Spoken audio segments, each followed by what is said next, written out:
Good day everyone. I am Engine Cadet Barreto Roger Jan. I am Engine Cadet Canton J. Caldi. I'm Engine Cadet Pasadas Nelson B. I'm Engine Cadet Munoz Joseph T. I'm Engine Cadet Lubiano Ken T. Welcome to our conversation, where we explore the beauty, power, and significance of art. First, what is art? Art is the application of human creativity and imagination, which manifested in literary, visual, statutory, decorative, performing, and popular arts. Art is the human expression of the world, expressing the deepest emotions and thoughts. It is universal cultural expression, reflecting and preserving societal values and identity, and serving to entertain, please, and inspire. Art composes of various mediums and elements. Elements such as line, shape, form, color, texture, and values are foundational in creating visual art.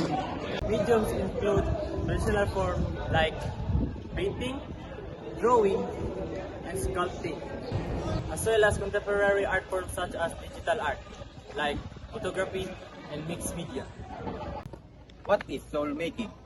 In short, soul making is about drawing out a certain experience of a person and transfer it into an image, either in a form of painting, musical composition, or production. To be a soul maker, one does not need to be conscious as to how far one's masterpiece goes. Now, let's move to the meaning and nature of the principles of art and design.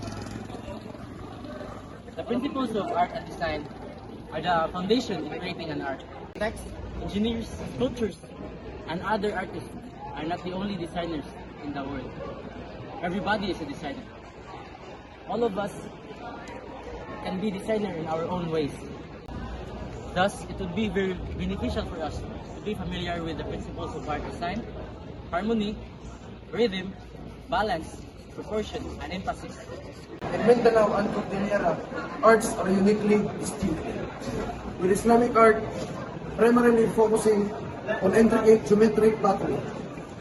By appreciating art, we are not only celebrating the creativity and beauty, but also gain a deeper understanding of our own humanity and the world around us. Art invites us to see the world and opens up our minds to new possibilities.